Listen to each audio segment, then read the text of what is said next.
നമസ്കാരം. Raf talk ഫുട്ബോളിലേക്ക് അവർക്കും സ്വന്തം. കട്ടക്കലിപ്പൻ മെസ്സി പലപ്പോഴും ഇന്റർ മയാമിക്ക് വേണ്ടി കളിക്കുമ്പോഴും അർജന്റീനയ്ക്ക് വേണ്ടി കളിക്കുമ്പോഴും മെസ്സിയുടെ ഈ വേർഷൻ നമ്മളിപ്പോൾ കാണുന്നുണ്ട്. നേരത്തെ അങ്ങനെയൊന്നും അല്ല ആൾ, പക്ഷേ ഇപ്പോൾ ആളൊരല്പം കട്ടക്കലിപ്പനാണ്. ഇപ്പോൾ ഇന്ന് നടന്ന മത്സരം LAFC വേഴ്സസ് ഇന്റർ മയാമി മത്സരം MLS അവരുടെ സീസൺ ഓപ്പണറായിരുന്നു. വലിയ പരാജയം ഏറ്റുവാങ്ങി ഇന്റർ മയാമി. പക്ഷേ ആ കളിക്കിടയിൽ പലവട്ടം എതിരാളികൾ മെസ്സിയെ ഫൗൾ ചെയ്തു. മെസ്സി വളരെ വളരെ ദേഷ്യത്തിലായിരുന്നു. അതിൽ റഫറി അത് മെയിൻ ചെയ്യുന്നേ ഉണ്ടായിരുന്നില്ല. കളിക്കിടയിൽ തന്നെ ഹ്യൂമിൻസണിനോട് ലയണൽ മെസ്സി ഈ കാര്യങ്ങൾ എക്സ്പ്ലെയിൻ ചെയ്യുന്നത് നമുക്ക് കാണാമായിരുന്നു. റഫറിയോട് അദ്ദേഹം തർക്കിക്കുന്നു.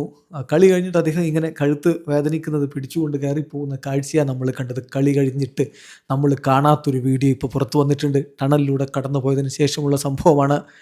റഫറിമാർ അവർക്ക് അനുവദിച്ച ഭാഗത്തിലൂടെ ഒരു ഡോറ് കടന്ന് അവരുടെ റൂമിലേക്ക് പോകുന്നു.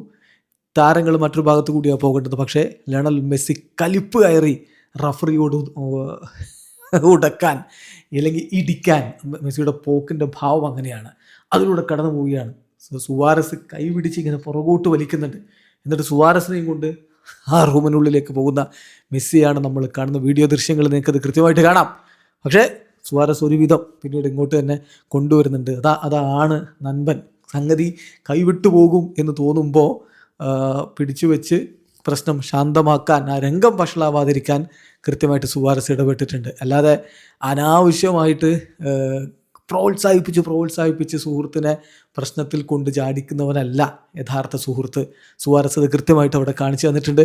ഏതായാലും ഈ സംഭവ വികാസം തന്നെ റഫറിക്ക് പിന്നാലെ ആ റൂമിലേക്ക് കടന്നുപോയ മെസ്സിയുടെ ഈ സംഭവ വികാസങ്ങൾ തന്നെ MLS അന്വേഷിക്കുമെന്നാണ് പുറത്തേക്ക് വരുന്ന വിവരങ്ങൾ. ഏതായാലും കട്ടക്കലിപ്പിലാണ് മെസ്സി.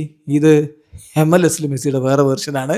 വേൾഡ് കപ്പ് എടുക്കുമ്പോഴേക്കും കാര്യങ്ങൾ എങ്ങനെയാവുമോ എന്തോ. വീഡിയോ അവസാനിക്കുന്ന ഫുട്ബോൾ ലോകത്തെ കൂടുതൽ വിശേഷങ്ങളുമായി റാഫ് ടോക്സ് എത്താം.